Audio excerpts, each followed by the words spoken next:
Chelsea fans, you're probably thinking it can't get much worse with everything that's been going on and all the negativity and all this stuff about us in the press. And then over this weekend, in the last couple of days, all we've seen or read or heard about is this complete divide between Todd Boehly and Clearlake and Behdad Egbali. And I just want to break it down. Now, my source is Simon Phillips, and he's got his own Substack, which I'm going to link in the description below. And he's in the know. He's got relevant sources around the football club. And I'm going to try and break it down and be much more, just to put it in simple terms, basically. And then I just want to talk about the end of the window and the squad that we've got now as well in this particular video. So stay tuned for that as well. But first, let's talk about this civil war that's apparently going on at the football club. It's not got to the point where there's slanging matches going on and people are fighting each other. At the moment, there's sort of no real communication, but the plans are apparently these are going to sit down. These two parties are going to sit down and try and sort something out. It's clear there's been a breakdown in communication between Todd Boehly and the two billionaires that back him, and he owns 38.5% of Chelsea. With his disagreement with Behdad Egbali and the other dude that owns Clearlake, and they've got a 61.5% stake of the football club. And it's been reported that both want to buy each other out, with Todd Boehly being linked with some investors over at Saudi, the billionaires he's already with. Clearlake are not short of money. They've got investors as well. And I'm sure that if push comes to shove, either could buy either of them out. There are little murmurings that Clearlake might be willing to sell if the money was right, but we have to wait to see. But the general feeling is that Clearlake want to continue with what they're doing with the project. Now, I never knew this, I have to say. Of course, you look at everything that's been going on, and you believe that it's been a united front, that the Boehly and Clearlake ownership is completely aligned, and what they've been doing with the football club in regards to managers and recruitment has been completely agreed between all parties. Well, we are wrong. I was wrong. And it seems as though Todd Boehly has a very different opinion to Clearlake, which has led to a breakdown in the relationship. But there's also reports that it's because of the stadium as well. Boehly wanted to advance with the stadium. Nothing's really happened yet.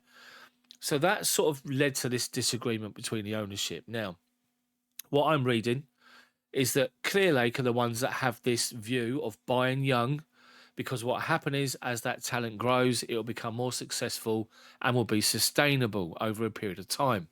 So it's Clearlake with a recruitment strategy at the football club that have been pushing to get rid of the experience, to get rid of players that off the wage bill, and to buy young emerging talent or top talent that are young at the moment and convince them to come in and sign on these contracts, which apparently are cheap as chips, with bonuses and promises for extended contracts at better money based on performances.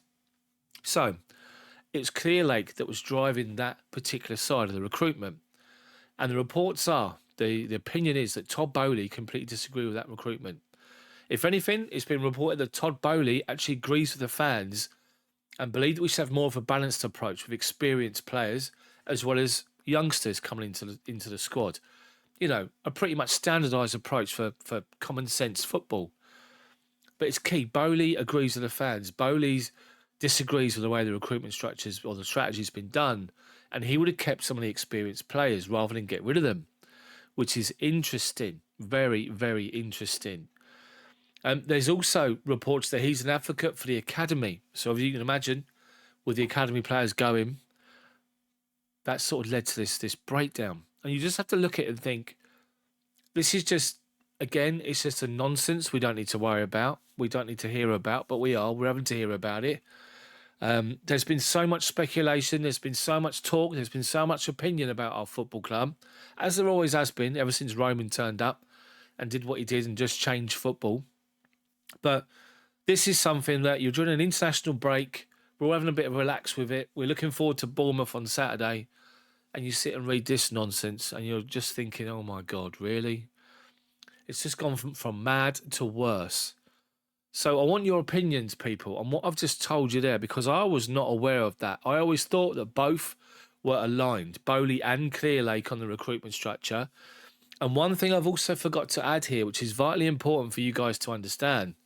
Apparently, Todd Boehly was happy with Pochettino and he wanted to keep him because he could see there was progression with the way we finished up the season in the last few months of the season. And he believed that Pochettino could take us forward. And he was going to back Pochettino. You remember Pochettino spoke about getting experience in the summer if he stayed there. He was talking about it all the time, having a blend. Well, Boehly was going to back him for it. But it was Egbali and Clearlake that wanted to make the change.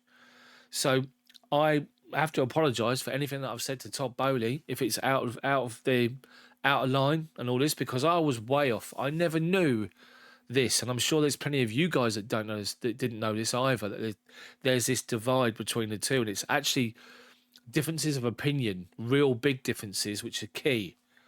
If anything, Boehly's sides of the fans, Clearlake have come in just with their own one-dimensional approach, not really listening. So make of that what you will.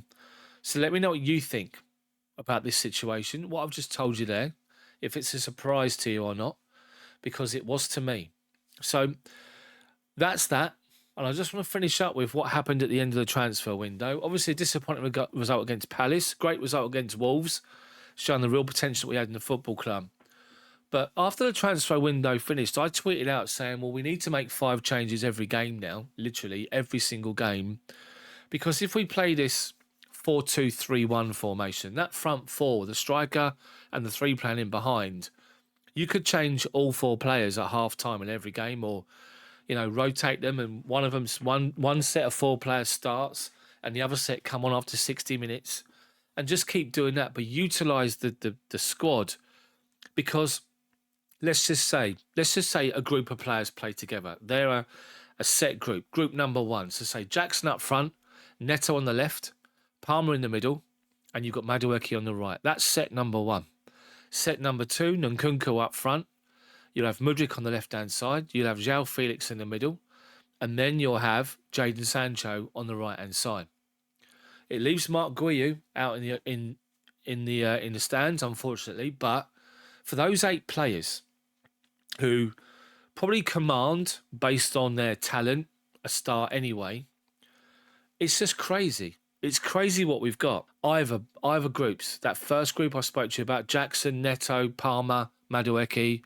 The second one, Nkunku, Mudryk, João Felix and Jadon Sancho. Some of those names are just baffling. It's absolutely baffling that you got those players fighting for those positions. And if anything, it should drive performances forward. It's an array of talent, which is absolutely outstanding, I have to say. And it's not based on, obviously, what we're talking about with Clearlake, about buying young and stuff like that. These are experienced, established players. Your Neto, your João Felix, your Sancho, because it had to be done. But you look at that and just think, my God, the options that we've got now in games going forward, and if we can click, and if the manager can sort this out, because he's going to have a problem, because whoever's not starting is going to be itching to get on the pitch because of the talent they've got. If I said, if you go that group 1, set 1, Jackson, Neto, Palmer, Madueke, the other 4 sitting on the bench will be itching. Nkunku, who got on for 5 minutes against Palace. That was surprising, I got to say. Then you've got Mudryk, who to be expected would have to be on the bench because he's not doing a lot at the moment. Then João Felix and Jadon Sancho.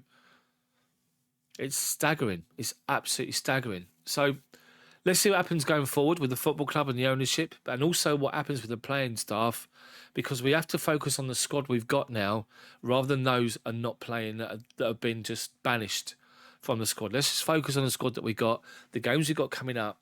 Bournemouth is a massive game on Saturday evening. So let's just see what happens. But I just want your opinion on that and what I'm saying about making those changes. You got to change those 4 every single game. You have to rotate it because the talent is there. And you could be struggling against opposition and bring on those 4, make the 4 changes, and you take the game to a different dimension. So let me know what you think. Let me know what you think about anything I've just discussed in the video in regards to the ownership, which was a surprise for me. Boehly got him completely wrong, and I want to back him based on what I'm reading. And this talent we've got now in attacking areas. Let me know what you think about the video in the comment section for me. Drop a like on it and subscribe to the channel, but make sure you hit the bell for notifications when you do. And let me know what you think, as I say, in the comment section. I really appreciate your time. Thank you for watching. See you next time.